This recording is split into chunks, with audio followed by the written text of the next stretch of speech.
Il y a effectivement une grande capacité dans ce groupe dorénavant, et je pense que c'est une preuve de maturité, dans la capacité à passer du sourire à la concentration et à switcher très rapidement de l'un à l'autre. C'est-à-dire être capable de mêler un vrai moment de détente, un vrai moment de relâchement et un vrai moment d'intensité et d'implication derrière.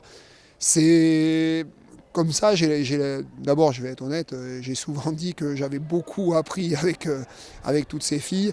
Je pense que moi, ça faisait pas partie des choses que je comprenais à une époque, ça faisait vraiment pas partie de mes points forts.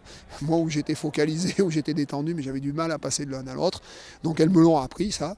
Et effectivement, je pense qu'elles ont développé cette faculté-là, que c'est devenu très contagieux et qu'aujourd'hui, c'est quasiment une faculté de l'ensemble des membres du groupe. Et c'est un effet du groupe, en tout cas, c'est la sensation que ça me donne. Voilà. La deuxième chose, c'est que dans une discipline comme la nôtre, c'est quand même un élément fondamental, puisque la compétition est fabriquée autour de cette capacité à se mettre en éveil et à se reposer, se relâcher pour récupérer, reprendre des forces et revenir avec une capacité à s'impliquer totalement, au-delà quasiment des 100% qui sont indispensables pour vraiment exister, quelle que soit l'équipe qu'on joue en face. Donc oui, je crois qu'effectivement, il y a un vrai développement de cette aptitude-là et je pense que c'est une compétence qui est fondamentale. On reste droit, et on enchaîne, on reste en bas, montre les mains, montrez les mains, faut qu'on me voit vos mains, restez en bas, et montrez les mains. Allez, vite. Ça fait du bien en tant que coach de comprendre, après avoir entraîné pendant des années, que c'est une faculté et non un défaut. Je pense que ce groupe-là, je ne sais pas si ça faisait partie de son ADN. Il y avait certainement des filles qui l'avaient déjà, c'est-à-dire qui avaient développé cette aptitude-là. Et peu à peu, par contagion, ça s'est développé pour tout le monde. Et tout le monde a trouvé son mode je suis dedans et son mode je me relâche, je me détends.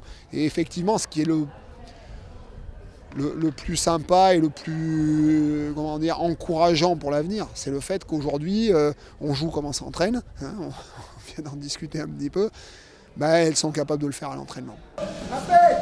Fléchi, allez, attention, saccage, ok. Je vais faire amende honorable, je crois vraiment que dans ce domaine-là, le leadership, c'est elles qui l'ont pris totalement.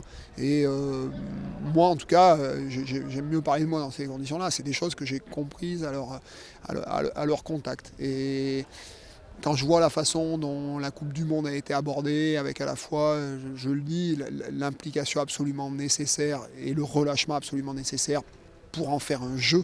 Voilà. C'est un jeu, je crois que ça fait partie des ambiguïtés du discours, forcément, qui colle à l'envie de faire des performances de haut niveau.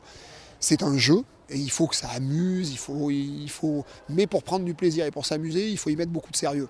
Et souvent, ce qui est difficile à comprendre, c'est le bon équilibre, la bonne balance finalement entre les deux. Et je crois que, et c'est le plus important finalement, c'est les athlètes qui doivent percevoir ça, le ressentir, et aujourd'hui, elles le sentent à merveille.